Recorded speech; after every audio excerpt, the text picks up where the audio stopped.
반갑습니다. 휴머니케이션의 이용민입니다. 다시 인사드리겠습니다.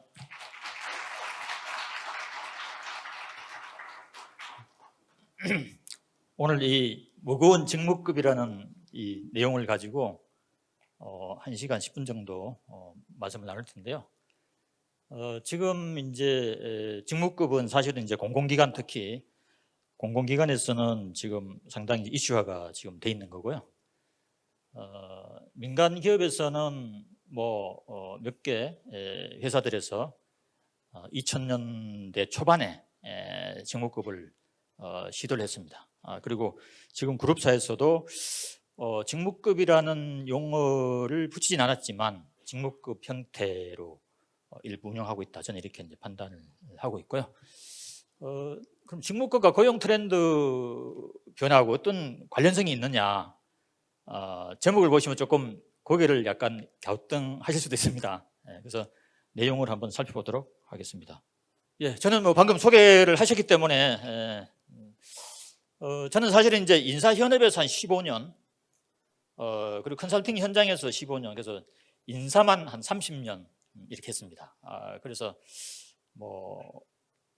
전문가 영역에 들어간다면 들어갈 수 있는데요. 그럼에도 불구하고 상당히 이제 이 부분이 어렵다. 항상 여러분들도 현장에 여기 인사나 HRD 담당하시는 분이 많을 텐데요. 또 시대 상황에 따라서 변하기 때문에 상당히 대처하기가 힘들더라. 그래서 저 역시 이 현장에서 상당히 고전을 하고 있다. 이렇게 말씀을 드릴 수가 있습니다.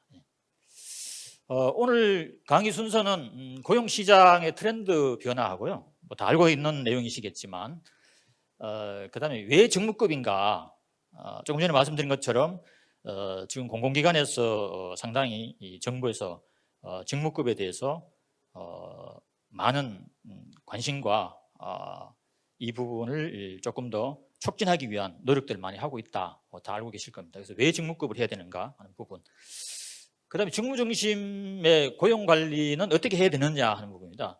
역시 직무라는 영역하고 연계가 된다, 이렇게 이제 보시면 될 것 같고요. 그다음 마지막으로 바람직한 채용, 고용의 변화 방향은 그럼 어떻게 가야 될 거냐 하는 순서로 말씀을 드리겠습니다. 미리 좀 말씀을 드리면 여기 있는 슬라이드는 굉장히 실무적인 내용들입니다. 저는 사실은 연사가 아니고 컨설턴트로서 실무적인 부분을 좀 여러분들에게 말씀드리고자 합니다. 지금 우리나라 총 인구는 출산율이 굉장히 하락하고 있죠. 그래서 이제 2022년부터 2026년까지 보면은 연평균 마이너스 0.11명, 11%씩 감소를 하고 있다. 취업자 수는 사실은 마찬가지로 2024년부터 2026년까지 전년 대비해서 10만 명 정도씩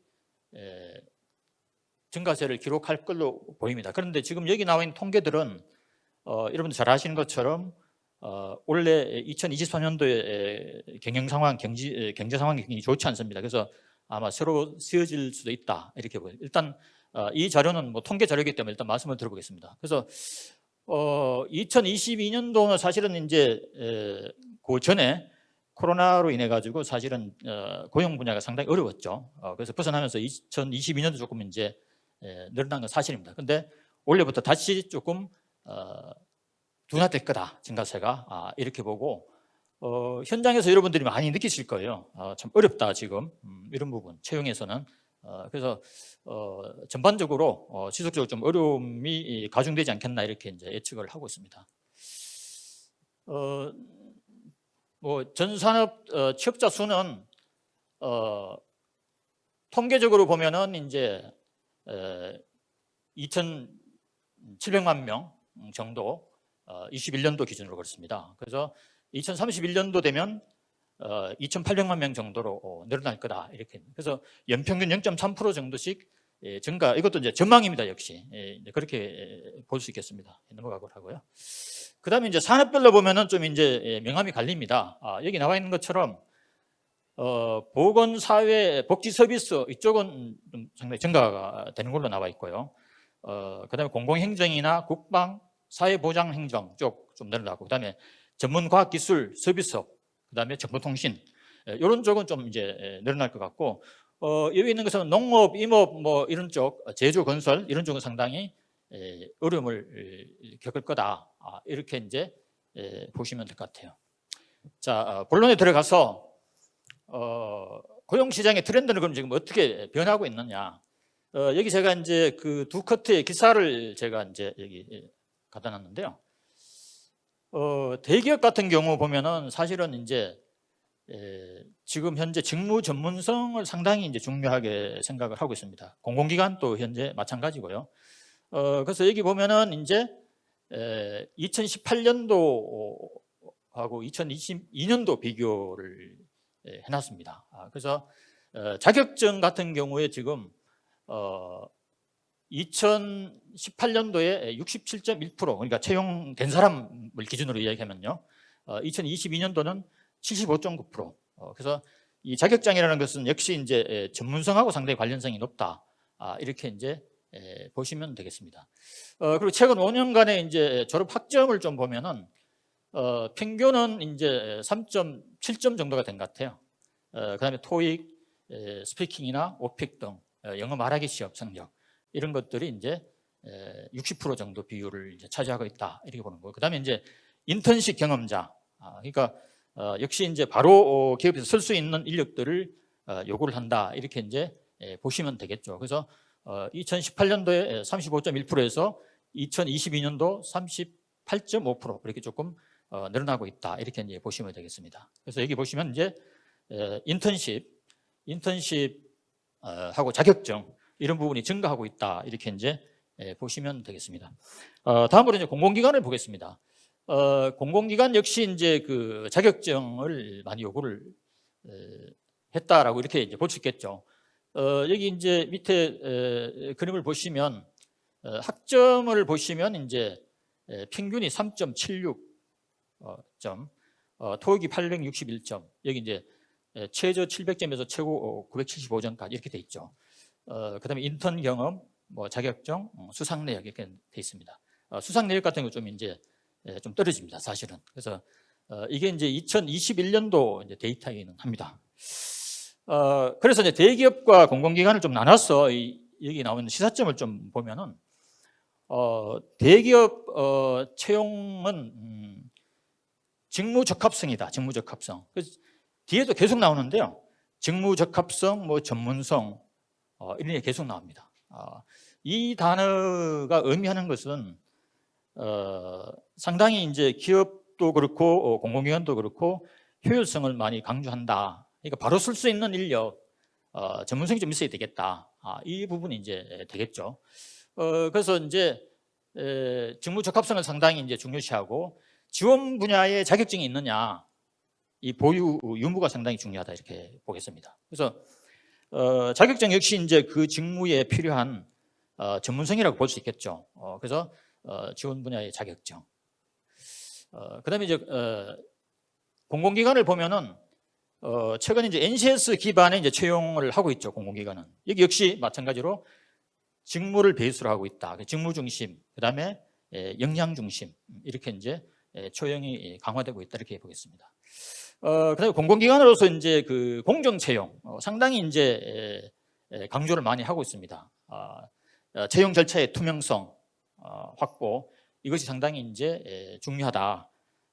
공공기관으로서의 어떤 미션을 달성하는 데 있어서 반드시 이 공정성이라는 것은 필요하다 이렇게 보는 거고, 채용이 워낙 어렵기 때문에 그리고 이 이슈가 많기 때문에 이 공정성에 대한 부분이 상당히 강조를 많이 할 수밖에 없다. 특히 공공기관 이렇게 보시면 되겠습니다. 자, 여기 이제 그 100대 기업 인재상의 변화를 이제 2018년하고 2022년도 비교를 해놓은 자료가 되는데요. 여기 보시면 2018년도에 제일 크게 나타나는 게 소통과 협력이죠. 여기에 이제 인재상이라는 것은 사실은 채용하고 밀접한 관련성이 있습니다.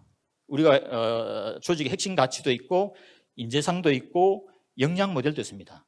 그런데 이제 인재상은 주로 우리 조직에 어떤 사람을 채용할 거냐와 상당히 관련성이 높기 때문에 제가 설명을 드린 겁니다. 그래서 2018년도 보면 소통과 협력, 전문성, 원칙과 신뢰, 뭐 도전 정신 이런 것이 이제 굉장히 중요한 인재상이라고 이 100대 기업들에서 이제 조사를 했습니다. 상공회의소에서. 그다음에 이제 2022년도 보니까 좀 바뀌었어요. 책임의식이 이제 1순위로 나왔습니다. 책임의식이 이제 1순위로 나왔습니다. 그럼 왜 책임의식이 1순위로 나왔을까? 왜 바뀌었을까? 전문성이 지금 2018년도는 1위로 봤는데 기업들이 지금 6위로 떨어졌잖아요. 이 요인은 지금 취업 시장이 워낙 어렵고 그렇기 때문에 많은 그 취업 준비생들이 전문성을 확보하기 위한 노력들을 상당히 했다라고 보기 때문에 이게 중요하지 않다라는 의미가 아니라 이 순위에서 조금 이제 내려왔다 이렇게 이제 해석을 해야 됩니다. 그럼에도 불구하고 우리가 실제로 채용에서 앞에서 보셨던 거죠. 직무 적합성이나 전문성 계속 말씀을 드렸잖아요. 이 부분이 결코 여기 6위다 그래서 중요하지 않다 이런 의미는 절대 아니다 이렇게 말씀드릴 수 있고요. 그다음에 여기 사회공헌이라는 게 이제 처음으로 10위권으로 들어왔어요. 우리 최근에 이제 그 ESG 이야기 말씀을 많이 하잖아요.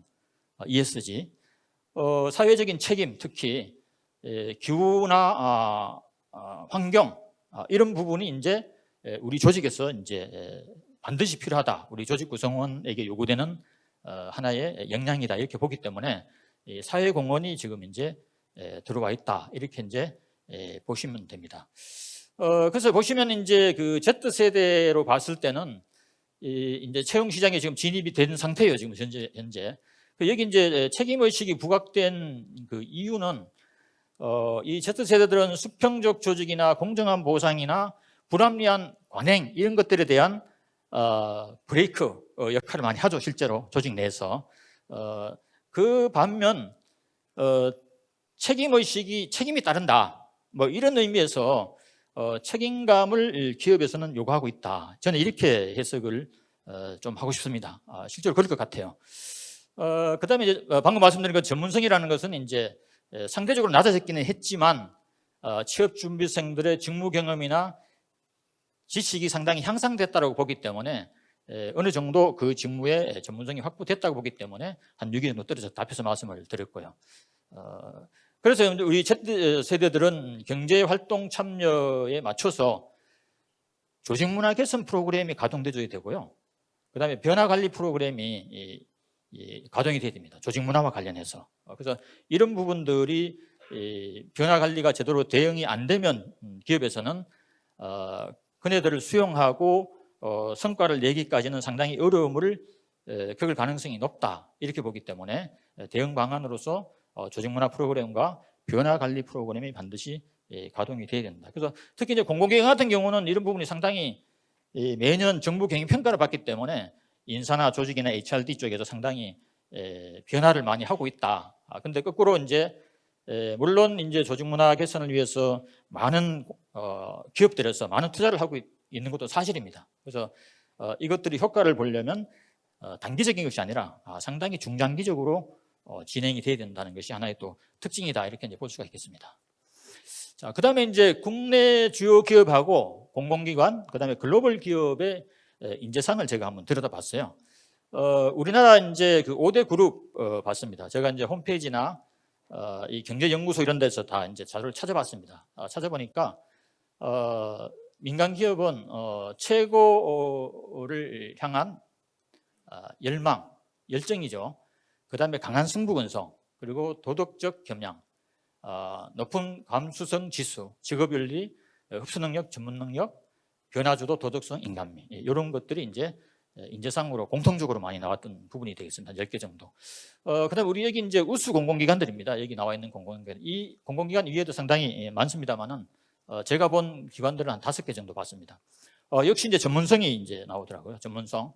뭐 창조인, 책임과 존중, 혁신, 참여와 열정, 글로벌 마인드, 윤리인, 도전 정신, 승기민, 상생인, 이런 부분들이 이제 인재상으로 나와 있습니다.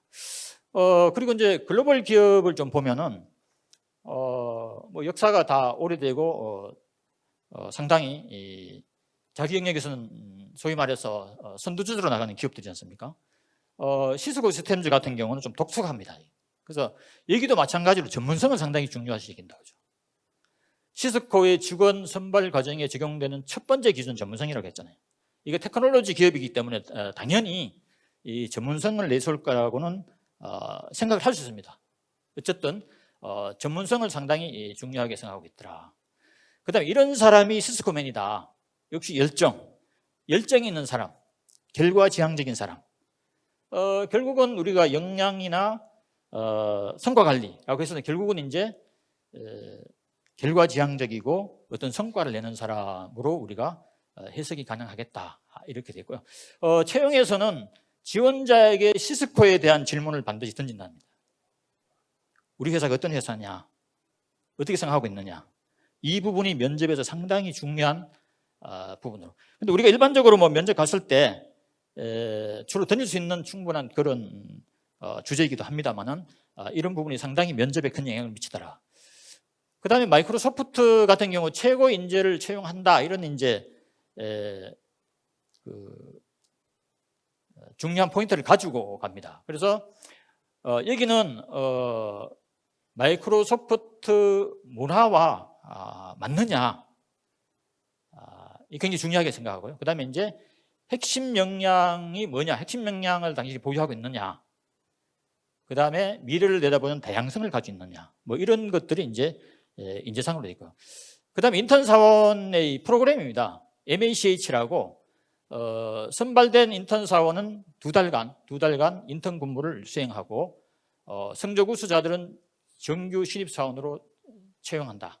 그래서 MACH 프로그램에 포함해서 지역적으로 육성을 한다. 이렇게 돼 있죠. 그래서 신입사원 인턴 때부터 이미 어떤 특정 프로그램에 이제 들어간다. 뭐 이렇게 이제 볼 수가 있겠죠. 그다음에 3M 같은 경우는 지도자적 자질과 덕목을 요구한다는 거죠. 그래서 외부 시각으로 생각한다, 혁신과 성장을 추구한다, 동료들을 개발한다. 이게 상당히 중요해요. 지금은 조직에서 협업하고 융화할 수 있느냐, 이 경제 상황이나 현업 상황들이 녹록하지 않습니다. 혼자 힘으로 하기는 상당히 벅차고 힘든 그런 환경이기 때문에 협업이나 동료들을 교육 훈련시킨다거나 개발시킬 수 있는 이런 자질이 있어야 된다는 거죠. 용기 있는 결정을 내릴 수 있고 에너지와 역시 열정, 신속함 이런 것들이 상당히 중요하더라. 그래서 여기서 이제 우리가 우리 그룹사나 공공기관, 글로벌 기업들의 인재상을 봤을 때 역시 전문성, 열정, 윤리의식, 변화주도 이런 부분들이 인재상으로 등장을 하더라. 자, 그래서 이제 우리가 인재상을 어떻게 해석할 거냐는 상당히 고민을 해야 돼요. 그냥 우리가 이제 쉽게 보면은 뭐 어떤 조직에 들어가면 반드시 인재상이 들어가 있습니다. 그럼 이 인재상을 우리가 우리 기업에 근무하는 사람으로서 또는 여기 이제 취업 준비생들이 계신지 모르겠지만 취업 준비생들 입장에서 이 인재상을 어떤 시각으로 바라볼 거냐는 거죠.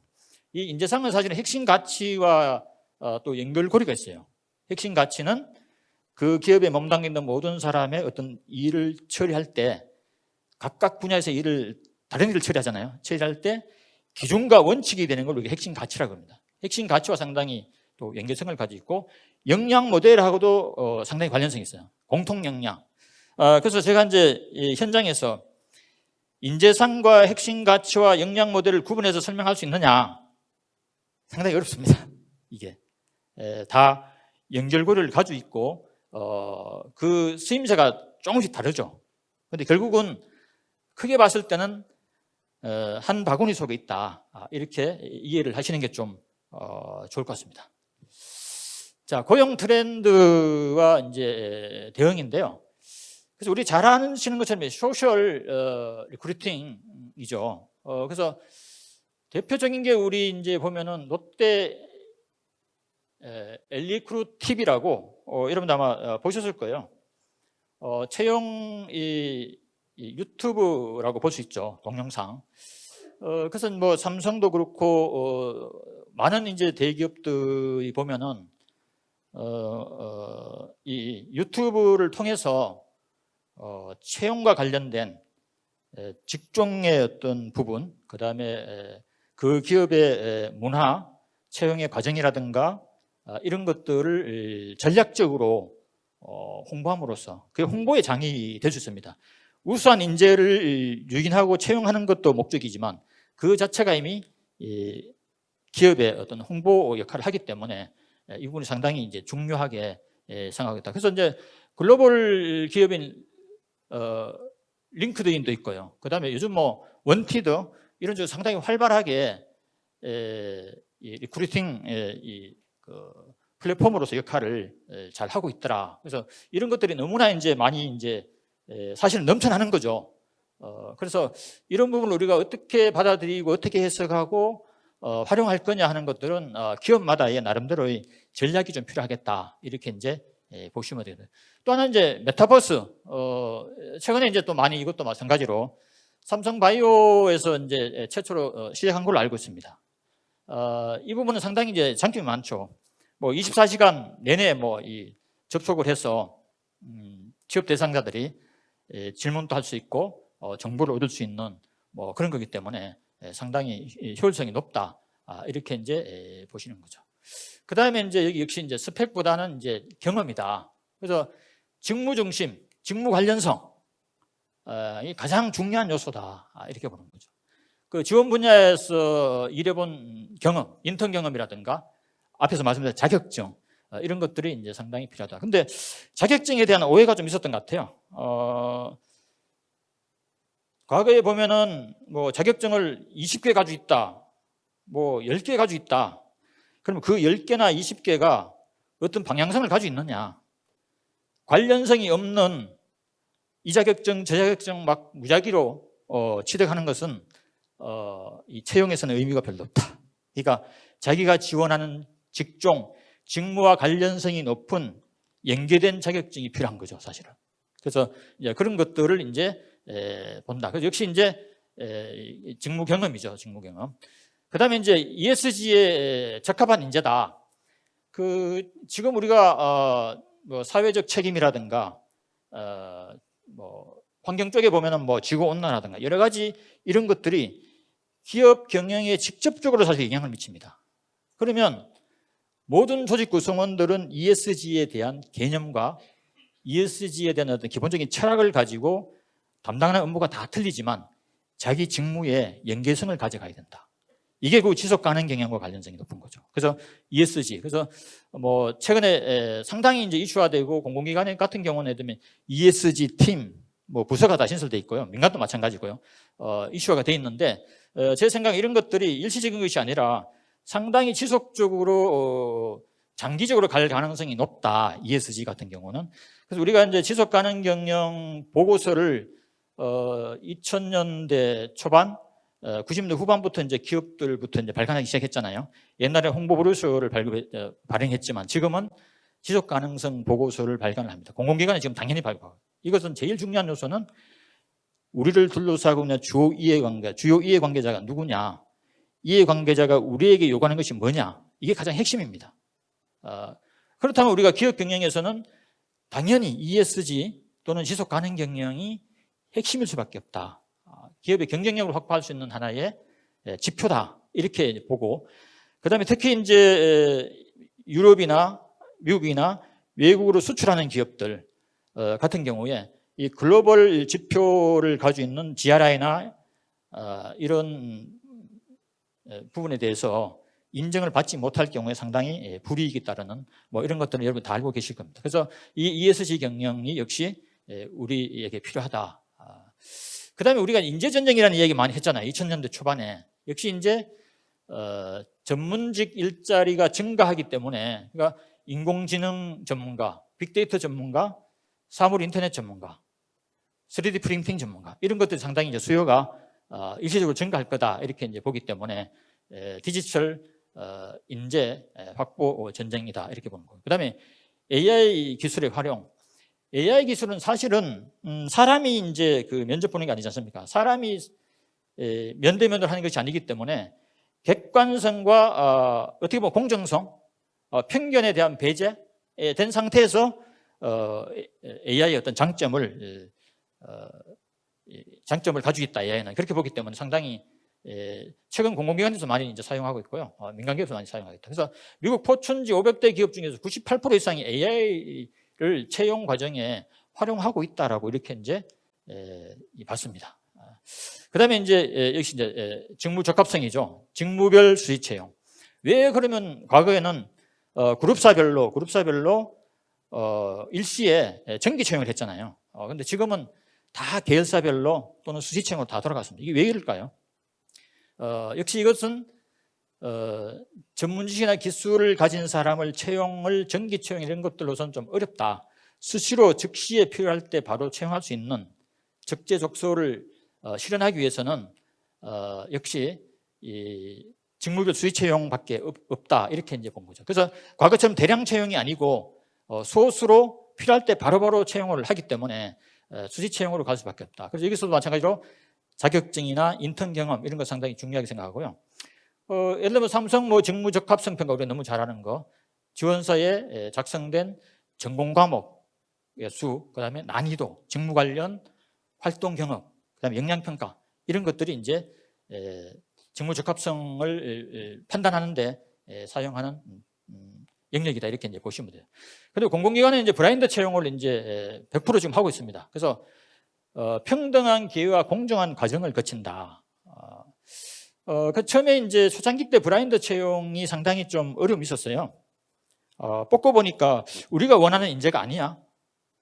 이거는 이제 채용에 있어서 기법이라든가 여러 가지 면접관들의 스킬 이런 부분이 조금 이제 어려웠기 때문에 이제 그런 현상이 벌어요. 지금은 이제 거의 정상화돼서 기업이 원하는 그런 인재들을 이제 채용하고 있더라. 그래서 한 8가지 정도의 이제 큰 고용의 이제 트렌드 우리가 다 알고 있는 내용들입니다, 사실은. 자, 그럼 여기서 우리가 기업과 지원자 입장에서 어떤 측면들을 바라봐야 되냐는 거죠. 그래서 기업 입장에서 보면은 스펙보다는 역량에 대한 검증, 과연 이 사람이 우리가 필요한 역량을 보유하고 있느냐, 입사했을 때 발휘할 수 있을 거냐 하는 그런 부분을 상당히 이제 중요하게 생각하고, 그다음에 채용에서의 공정성 확보도 상당히 노력을 기울이겠다.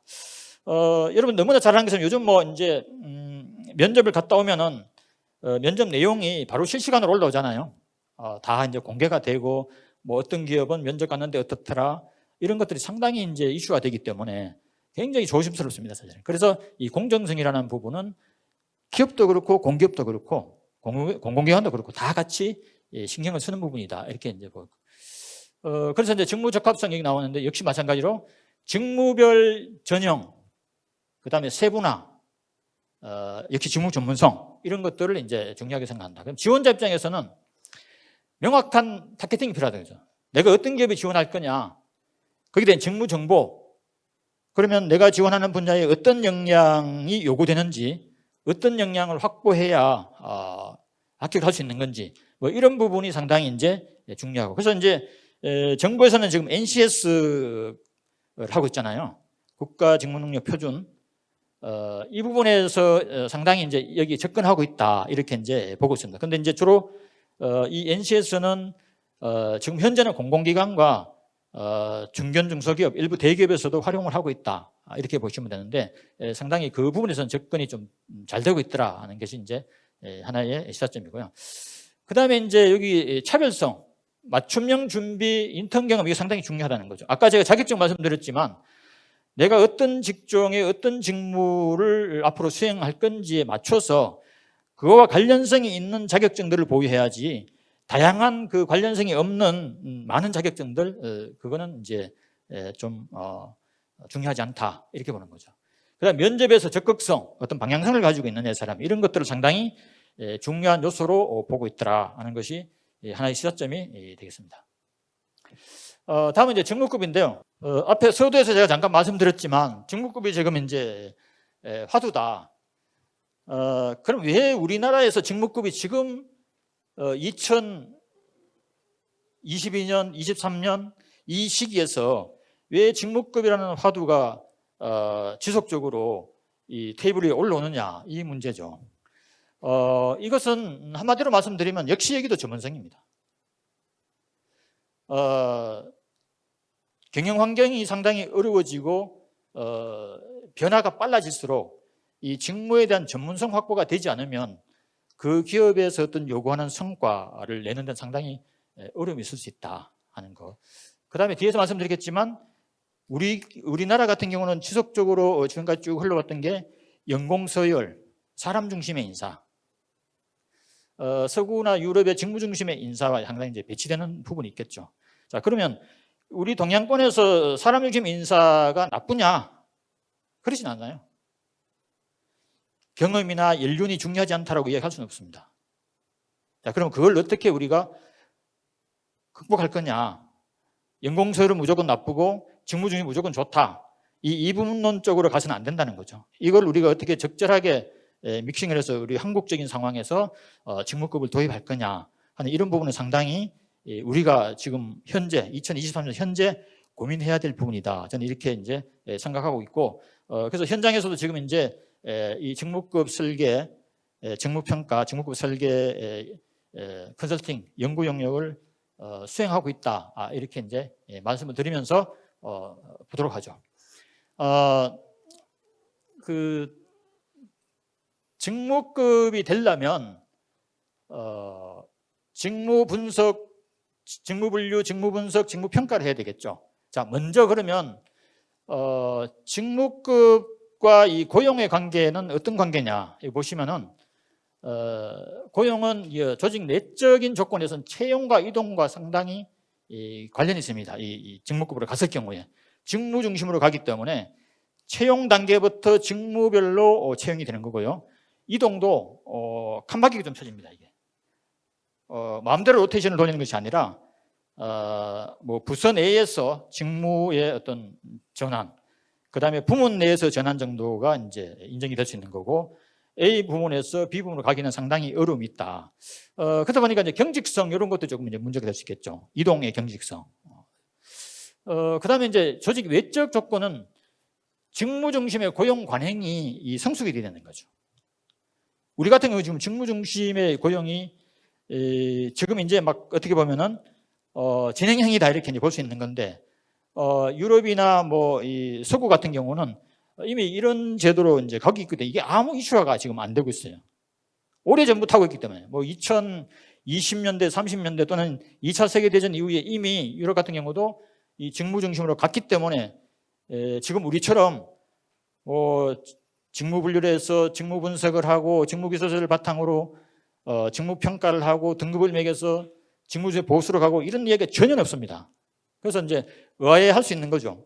왜 저기는 조용한데 우리만 지금 현재 이 보수 쪽에 임금 쪽에 이런 직무급이 화두에 올라와서 이런 좀 어려움이 있느냐. 이제 역사적 배경이 바로 이제 우리는 직무 중심의 인사 관리가 아니라 사람 중심, 조금 들어가면 연공서열형의 어떤 그분들이 상당히 기저에 깔려 있었기 때문에 지금 바로 와서 직무평가를 해서 직무급으로 가기는 한계가 있다. 저항이 있을 수 있다. 그 저항이 갈등이 부정적인 것이 아니라 긍정적인 방향으로 돌릴 수 있는 방법은 과연 없을까? 이런 쪽에 우리 인사 담당자들이 어떤 고민이 있고 경영층이나 노동조합도 마찬가지로 고민을 하고 있다. 이렇게 이제 보시면 돼요. 뒤에 가서 왜 직무급인가에 대해서 설명도 드리겠습니다. 자, 그 다음에 이제 동일 직무, 동일 임금이 기본적인 기재에 깔린 철학입니다. 학력이나 연령이나 남녀나 구분 없이 동일한 직무를 수행하고 있으면 동일한 보수를 받아야 된다. 급여를 받아야 된다. 임금을 받아야 된다. 이게 이제 동일 직무, 동일 임금이잖아요. 이게 이제 우리 근로기준법상에 노동관계법상에 분명히 이제 돼 있는 거고, 근데 이제 예를 들면 이제 미국 같은 경우 예를 들면은 1920년대 30년대쯤에 사실은 서구에서는 노동계에서 먼저 직무급을 하자고 이야기한 거예요. 우리하고 완전 반대예요. 왜 그럴까요? 이제 예를 들면 미국을 예를 들면은 똑같은 일을 하는데 피부 색깔이 다르다고 임금이 달랐던 거예요. 이게 이제 인정이 안 되는 거죠. 이해를 할 수 없는 거죠. 그래서 이제 직무급이 도입이 되면서 노동계에서 먼저 하자 그런 거고, 우리나라 같은 경우는 이제 경제 5단체에서 상당히 오래 전부터 이미 임금의 경쟁력을 확보하기 위해서는 연공성을 좀 낮추고 이 전문성과 관련된 직무급으로 가야 된다라고 이제 얘기를 하지만 우리 노동계에서 상당히 받아들이기는 좀 어려움이 여러 가지 있다. 왜냐? 연공서열형에서 갑자기 직무급으로 가기 위해서는 직무 중심의 인사관리가 돼야 되는데 그게 안 된 상태에서 바로 가기는 상당히 제한적이고 힘들잖아요. 그래서 그런 부분이 있고 그 부분을 우리가 이제 충분히 수용하고 이해하고 그러면 어떻게 이거를 해결할 거냐에 대한 부분을 머리를 맞대고 고민을 해야 된다 하는 거죠. 여기 나와 있는 것처럼 직무의 난이도, 기여도가 이제 기준이 돼야 된다는 거죠. 뭐 예를 들면은 신입사원 똑같은 자격 요건으로 해서 신입사원이 입사를 했어요. 근데 A라는 직원과 B라는 직원이 하는 직무가 틀리고 난이도도 틀리고 일의 어떤 경중도 틀려요. 근데 똑같은 임금을 받는다. 이게 이제 인정하기는 힘들다는 거죠, 사실은. 그래서 이런 부분에서는 직무급이 동기부여 차원에서도 직무급이 도입이 되는 것이 맞다. 이렇게 이제 봐야 됩니다. 그래서 직무급은 역시 이제 적재적소라는 그런 장점, 전문성 이런 부분에서는 상당히 효과적이다. 이렇게 이제 보는 거예요. 그래서 책임의 크기와 업무 난이도가 기준이 되야 되는 거죠. 이 직무가 얼마나 중요하나, 그 다음에 업무 범위의 크기나 어떠냐, 리스크가 많으냐 적으냐, 업무량이 많으냐 적으냐 이런 것들을 지표화해서 평가를 해서 그 결과가 바로 이제 직무급으로 연계되기 때문에 어떻게 보면은 상당히 합리적인 임금 제도라고 볼 수 있습니다. 그런데 지금 현재 우리 시스템 하에서는 갑자기 어느 날 직무평가를 해서 직무급 가기는 힘들잖아요. 여러분 아시는 것처럼 내가 이 직무를 지금 현재 맡고 싶어 맡은 것이 아니잖아요. 입사해서 직무 선언을 돌다 보니까 지금 현재 그 직무를 수행하고 있는 거고 오늘 갑자기 직무평가를 했어. 나의 직무값은 뭐 B등급이야. 그래서 뭐 직무급은 얼마, 직무수당은 얼마. 갑자기 이게 수용하기 힘들다는 거죠. 그래서 이런 부분을 좀 슬기롭게 해결을 해야 되는 지금 현재 상황이다. 이렇게 이제 보는 거죠. 그래서 이제 직종 중심 또는 직무 중심의 노동시장이나 고용 관행이 정착이 직무급을 통해서 돼야만이 범사회적으로 이게 통용이 될 수 있는 거다라고 봤을 때는 갈 길은 상당히 멀다. 급하긴 한데 멀다. 이렇게 이제 볼 수 있겠습니다. 자, 여기 이제 보시면은 좌측에 이제 연공서열, 연공 중심의 보상, 그 다음에 능력. 그러니까 이제 전문성이 좀 약화되는 거죠. 이 사실은 이동도 좀 자유롭고 어떤 직무의 기준이나 난이도나 이런 것들을 그렇게 따지지 않는다. 물론 승진할 때 어떤 보직으로 갈 거냐에 대한 뭐 인사평가에서 일부 반영되긴 하지만 그것이 합리적으로 시스템화 되어 있지는 않다. 자, 그럼 직무급으로 가면 어떠냐? 직무와 성과 중심, 역량. 여러분들이 능력과 역량은 조금 구분할 수 있어야 돼요. 해석은 상당히 이제 다양합니다. 제가 이제 실무자 때부터 이제 역량에 상당히 관심을 많이 기울여서 들여다봤어요. 근데 지금 현재는 능력과 역량을 혼용해서 많이 씁니다. 근데 그래서 공부가 좀 필요할 것 같아요. 이 컴피던시라는 역량의 개념은 1973년도에 매크리랜드라는 교수가 이 논문을 쓰면서 이제 좀 이렇게 구체화됐다 이렇게 볼 수 있습니다. 결국은 성과와 상당히 밀접한 관련성이 있는 겁니다. 이 역량은. 근데 능력은 일반적인 어빌리티라고 표현하는데 일반적으로 우리가 이 성과와 크게 연관성이 없이 필요한 요구되는 어떤 영역이라고 이렇게 표현할 수 있겠죠. 그래서 역량을 얘기할 때 반드시 성과라는 것을 염두에 둬야 됩니다. 그래서 거기 좀 틀리다. 그래서 역시 이제 전문성을 이제 강화하는 쪽이 바로 이제 직무 중심의 인사 관리다. 자, 그러니까 이제 앞에서 말씀드렸던 이동의 경직성으로 인한 인력원의 유연성이 떨어져요. 이 채용 당시부터 특정 직종이나 직무를 선택해서 입사를 하게 되면 쭉 올라온다는 거죠. 다른 직무로 가지 않고. 다른 직무로 이동하려면 임금 자체가 보호사다가 틀려지잖아요. 직종별로 뽑을 때 직무급에서는 예를 들면 뭐 기획 업무와 뭐 인사 업무와 마케팅 업무가 이미 이 임금이 틀립니다. 그런 상황에서 내가 기획을 하다가 만약에 뭐 인사 직무로 간다, 인사 직무에서 마케팅 직무로 간다 했을 때 보수 자체가 달라지기 때문에 상당히 현실적으로 옮기기 힘듭니다. 그래서 이제 이 칸막이가 좀 쳐지는 형태가 될 수 있는 거고, 그러다 보니까 이제 전문성은 강화되는데 일정 규모 이상의 기업이나 공공기관에서는 가능할지 모르겠어요. 근데 우리 현실인 중견, 중소기업 같은 경우 소수 인력들로 운영되는 이런 조직에서는 이 이동의 경직성이 발생하면 업무가 마비될 수도 있어요. 근데 이런 부분을 어떻게 해결할 거냐? 이것도 우리가 한국적인 상황에 그러면 직무급은 어떻게 갈 거냐에 대한 부분도 고민이 필요하다. 그래서 우리가 이제 그 90년대 초반에 연봉제 체험에 들어올 때 뭐라 그랬습니까? 우리나라 같은 이런 나라에서 무슨 연봉제냐? 프로야구 선수나 그런 특수한 분야가 연봉제가 되지 무슨 연봉제냐? 자, 지금은 어떻습니까? 시간이 많이 흘렀죠. 무늬만 연봉제라 하더라도 다들 연봉제라고 얘기합니다, 지금. 자, 그럼 저는 이걸 어떻게 보냐? 시간이 상당히 걸리고 진통이 있을 거다. 근데 시간은 걸리지만 결국은 직무급으로 가지 않겠느냐? 직무급을 지향할 수밖에 없다. 그래서 이런 쪽으로 지속적으로 우리 담당자들은 HR을 담당하는 분들은 고민을 하고 학습을 하고 자기 회사에 맞는, 자기 조직에 맞는 어떤 솔루션들을 찾아내야 된다. 그런 말씀을 좀 드리겠습니다. 그다음에 이제 직무급으로 가면은 뭐 이제 인건비 표현이 조금 그런데요. 어쨌든 뭐 단어가 그렇습니다. 인건비 효율성 증대. 뭐 공공기관에서 오신 분들은 많이 듣던 이야기일 겁니다. 이게 결코 뭐 그렇게 달갑지 않는 단어예요. 이게 사실은 효율성이라는 게.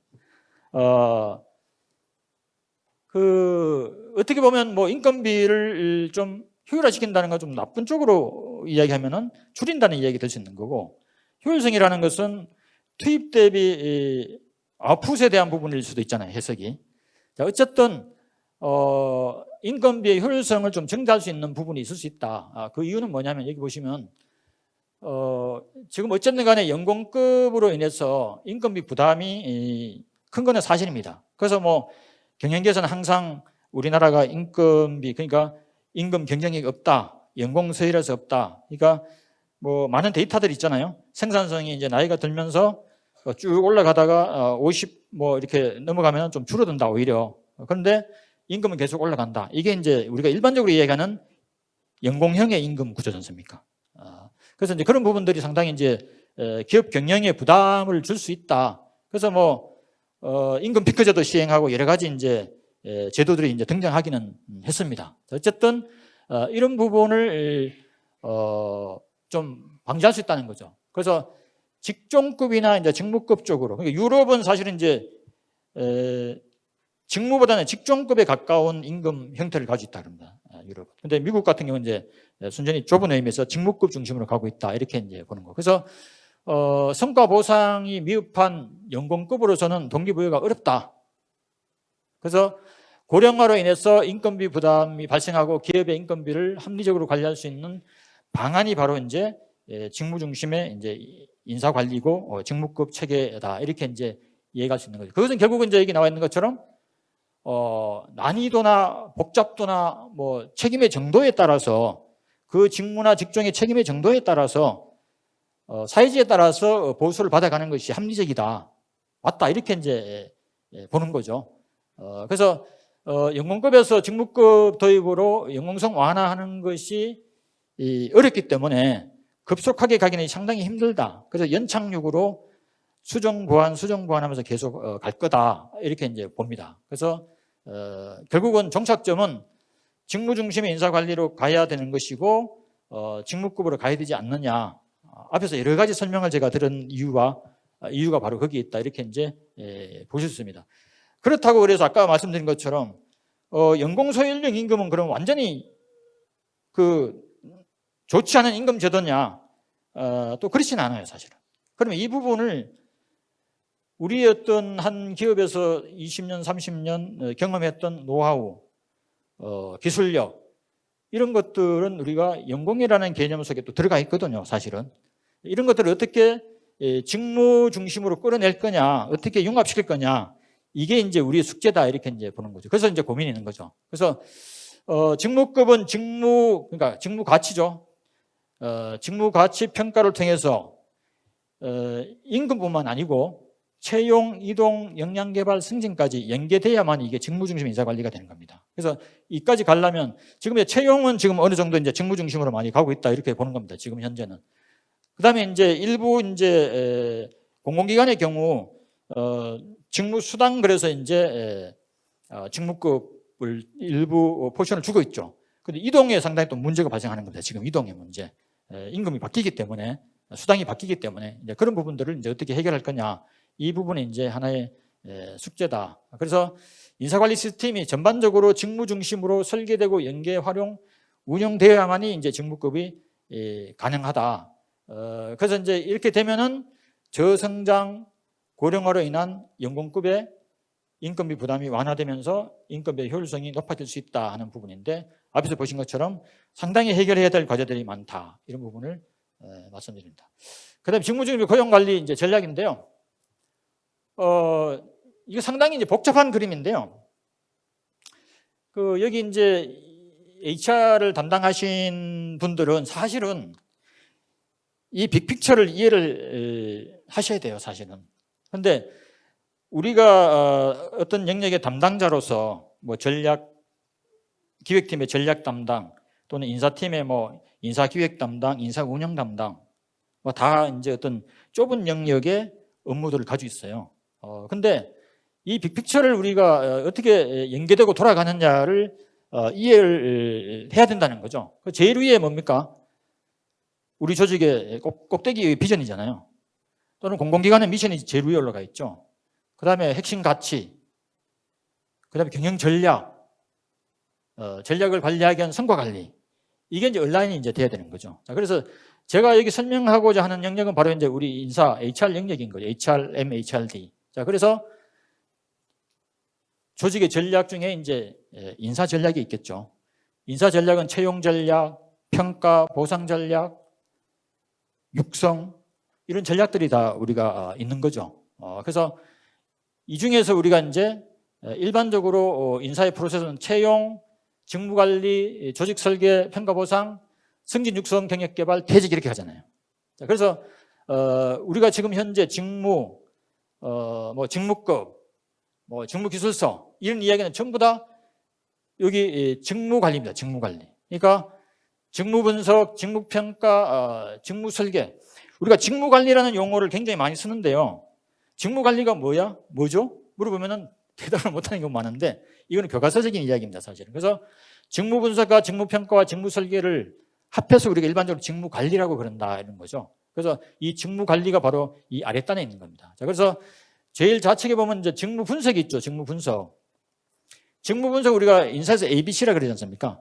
모든 인사의 기반이 되는 게 이제 직무분석이죠. 그러니까 잡 단위별로, 직무 단위별로 직무기술서가 존재하는 거죠. 그래서 그 직무기술서에는 그 직무가 어떤 일을 수행한다, 중요도, 난이도, 그 직무를 수행하는 인적 요소, 요건들이 다 이제 포함되어 있기 때문에 우리가 인사의 ABC를 직무기술서라고 그러죠. 직무 분석을 통해서 직무기술서가 나오는 겁니다. 그래서 그 다음에 이제 직무평가, 직무급을 하려면 직무평가가 돼야 되는데, 직무평가는 뭘 기준으로 하느냐? 직무기술서를 기준으로 직무기술을 보고 평가하는 겁니다. 이게 기준이 되는 겁니다. 그 다음에 직무를 평가하게 되면 이제 뭐 점수법을 하든 서열법을 하든 직무 등급이 나오게 되겠죠. 그 등급에 따라서, 그 등급이라는 것은 결국 조직의 공헌도를 이해하는 것이고, 공헌도에 따라서 보수가 지급되는 것이 바로 이제 직무급이다. 이렇게 이제 볼 수 있는 거죠. 자, 그래서 여기 보시면 이제 뭐 역량 모델도 나오고, KSA, 뭐 NCS 이야기도 나오고, 뭐 역량 평가, 역량 진단 얘기 나오고, 위에 보면 MBO, 요즘 뭐 OKR 성과 관리 툴로서 이런 얘기 나오죠. 그러니까 직무 기술서는 목표 관리, 그 다음에 이제 직무 명세서상에서 나오는 지식, 스킬, 어티튜드는 이제 역량 관리 쪽 이렇게 연계가 된다. 그래서 여기 이제 역량 모델은 역시 이제 직무 분석을 통해서 일부 소수가 나올 수 있고, 역량 모델은 다시 채용으로 올라가서 채용할 때 앞에서 뭐 이제 제가 인재상 이야기도 했지만 핵심 역량이 뭐냐 우리 기업에. 그래서 핵심 역량이 채용에서 고려가 된다. 이렇게 이제 보시면 되겠죠. 이 빅픽처를 여러분들이 좀 이해하시는 게 좀 중요하다. 그래서 제가 큰 그림을 한번 그려본 겁니다. 그래서 이 부분만 제대로 여러분들이 이해하시면 우리 회사의 전략부터 비전부터 해서 최종 우리 어떤 인사의 마지막 영역 보상까지가 하나의 연결고리로 다 연결이 돼 있다. 따로따로가 아니다. 그래서 이렇게 상당히 복잡한 것 같지만 이 빅픽처를 여러분들이 머릿속에 넣어놓는 것이 상당히 업무에서 혼란을 막을 수 있다. 그래서 여러분들이 전부 다 부분적으로 여러분들이 일을 하시거든요. 인사에서는 이 영역, 전략에서는 저 위의 영역, 그 다음에 평가 파트에서는 이쪽 영역, 보상에서는 이쪽 영역, 다 따로따로 조금씩 영역을 일을 하시기 때문에 전체가 어떻게 돌아가는지에 대한 이해를 하는 데는 조금 한계가 있지 않느냐. 그래서 이런 부분을 제대로 이해하시는 것이 상당히 중요하다. 이렇게 말씀을 드리겠습니다. 그래서 이제 직무 중심의 그 고용 전략이 되려면 직무 분류가 되고 그 다음에 직무 분류에 따라서 직무 기술서가 나와야 됩니다. 이게 모 공공기관에 제가 이제 NCS가 처음에 나왔을 때 컨설팅 했던 회사의 직무 기술서예요. 상당히 복잡하죠. 근데 이게 이제 NCS 중심으로 만들어진 기술서였어요. 그래서 이제 여기 보시면 이제 이 NCS 8수준 체계라고 있습니다. 8수준 체계. 8수준 체계에 따라서 이 직무가 어느 수준에 속하느냐를 평가하기 위해서 매칭을 시켰던 그 내용이 이제 되겠습니다. 그래서 우리가 직무 분류 체계를 좀 이해를 할 수 있어야 돼요. 직무 분류는 직무 분석 앞단에서 이루어집니다. 우리 회사의 모든 업무를 다 꺼내놓고 분류를 하는 거죠, 사실은. 분류를 하는 겁니다. 분류의 기준은 여러 가지 특성들, 업의 특성이나 상황에 따라서 회사마다 조금 다 다를 수 있습니다. 그래서 기준을 가지고 분류를 해야 됩니다. 업무가 어느 정도 동질성이 있느냐, 어느 정도 난이도가 비슷하냐, 여러 가지 기준이 있겠죠. 그런 기준에 따라서 분류를 한다. 그래서 대중소 세분류 이렇게 규모가 적은 기업은 3단계 정도, 규모가 큰 기업은 4단계, 5단계까지 나가겠죠. 그래서 조직 사이즈에 따라서 이 분류의 단계는 달라질 수 있다. 그래서 직무 분류는 방금 말씀드린 것처럼 조직의 사이즈와 상당히 관련성이 있다. 이렇게 이제 보시면 되겠고요. 그다음에 이제 여기 NCS가 상당히 이제 정교하게 직무 기술서를 담고 있습니다. 그래서 이것들을 조금 활용하시는 것이 기업에서 상당히 좋겠다. 그래서 제가 지금 중견기업도 하나 이제 컨설팅을 하고 있는데요. 그런 기업들은 제가 한 15년 전에 이제 직무 기술서를 설계를 해줬는데 지금 현재 경영 환경하고 좀 맞지 않아요. 그래서 NCS를 참고를 하는 게 상당히 좋겠다. 다양한 정보들이 많이 담겨 있기 때문에 잘만 찾아 들어가면은 벤치마킹을 통해서 그 기업에 맞는 직무 기술서를 좀 쉽게 확보할 수 있겠다. 이런 팁을 제가 드렸습니다. 자, 그래서 이제 직무 분석의 결과는 이번 테마가 이제 직무급하고 이제 채용이기 때문에 제가 이렇게 표시를 했는데요. 채용에 반드시 이제 사용되겠죠. 그래서 이 직무에 어떤 자격 요건이 필요하냐가 직무 기술서나 명세서에 담겨 있기 때문에 활용이 되고요. 그래 앞에서 말씀드린 그 직무평가나 직무급에서 직무기술서, 명세서, 직무기술서를 보고 판단해서 평가를 한다고 말씀드렸잖아요. 그래서 이 영역이 이제 활용의 영역이 될 수 있겠다. 이렇게 말씀을 드릴 수 있겠습니다. 자, 그러면 직무 중심의 채용, 여기 전략이라고 그랬지만 사실은 이게 실무적인 내용입니다. 사실은. 그래서 최고의 인재 채용을 위한 프로세스가 정립이 돼야 된다. NCS 기반의 직무 중심 채용을 하고 인재 유인 전략, 성과와 역량에 초점을 맞춰라. 조직 각 부문에 피트화된 채용 전략 개발이 필요하다. 그 다음에 HR 빅데이터를 분석해서 채용에 활용해라. 여기 6개 중에서 제가 마지막만 좀 설명해 드리겠습니다. 제가 벌써 한 10년 정도 넘었어요. 그래서 우리나라 모 그룹사에서 연락이 왔어요. 그때 이미 이 회사는 이 분석을 하기 위해서 접근을 했습니다. 그러니까 신입사원 때 우수한 성적으로 입사한 사람들의 그 데이터를 가지고 이 사람이 2년 후, 3년 후에 우리 조직에서 얼마나 성과를 내고 있는지를 비교 분석해 보는 겁니다. 과연 채용할 당시에 우수한 어떤 특정 역량들을 가지고 있는 사람들이 입사 이후에 정말 좋은 성과를 내고 있는지 안 내고 있는지를 검증하는 거죠. 그럼 어떻게 되겠어요? 채용에서 바로 이건 피드백에서 활용할 수 있는 좋은 데이터가 될 수 있는 거죠. 이런 부분들이 우리가 활용을 이제 해야 되는. 그래서 아마 여기 오신 조직들에서도 활용하고 있을지도 모르겠어요. 그래서 이런 부분은 상당히 전략적으로 좀 활용을 했으면 좋겠다 하는 차원에서 말씀을 드렸습니다. 자, NCS 기반 채용 설계 및 프로세스입니다. 그래서 이게 지금 현재 공공기관에서 정부에서 권장을 하고 있기 때문에 채용의 프로세스 그대로 지금 사용을 하고 있습니다.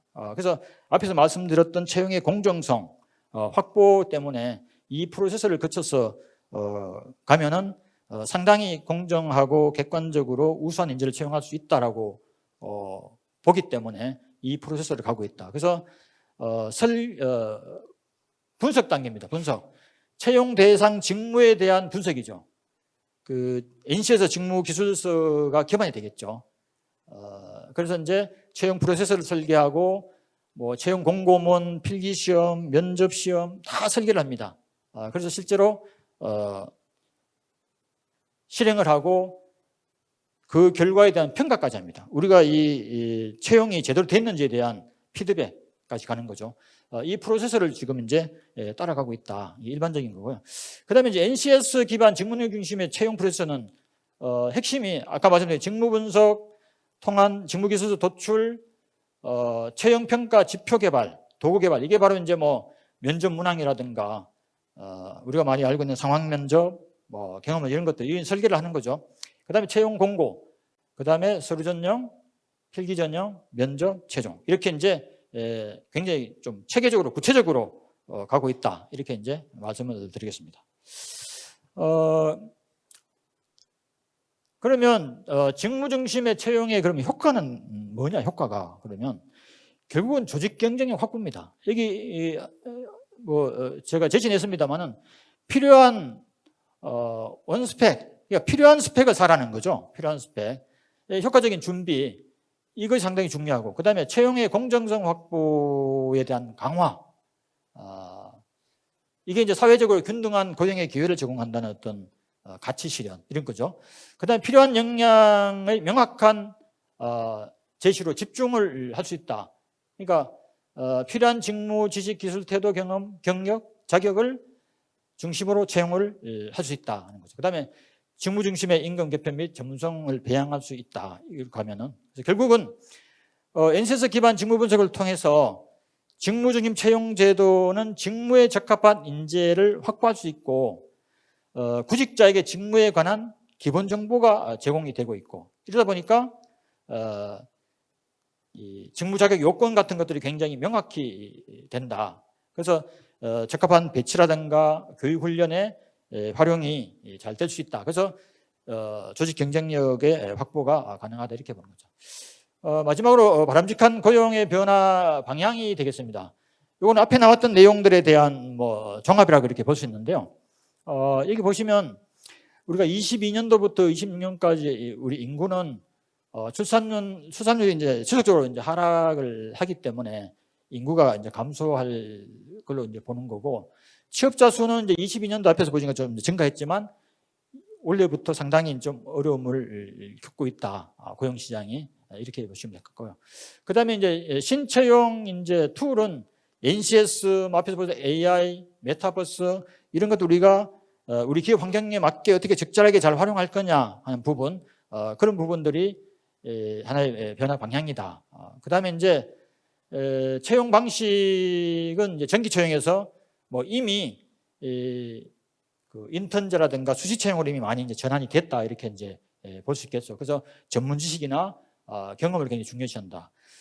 그다음에 이제 직무 중심, 그다음에 결국 이제 직무 적합성이죠. 이런 쪽으로 가고 또 하나는 여기서 면접관 교육이 상당히 강화돼야 됩니다. 결국 좋은 사람을 뽑으려면은 감별사가 제대로 돼야 되기 때문에 면접관 교육이 상당히 요즘 강화되고 있다 이렇게 보시면 되고요.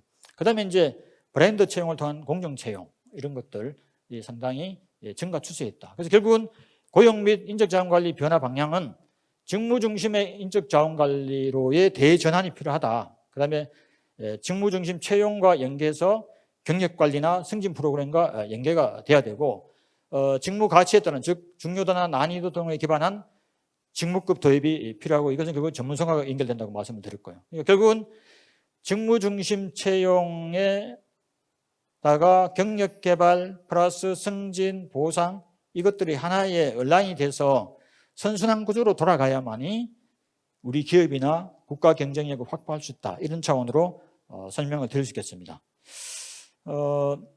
제 강의는 여기까지 마치기로 하고요. 마지막으로 여기 아시죠? 적재적소. 인사에서 가장 흔히 쓰는 말이 바로 이 적재적소인데 적재적소만큼 더 어려운 일들이 없어요. 우리는 항상 이 적재적소라는 내용을 인사나 교육훈련이나 이쪽에 HR 쪽에 계신 분들은 항상 염두에 둬야 되겠다는 말씀을 좀 드리면서 제 강의는 여기까지 마치고요.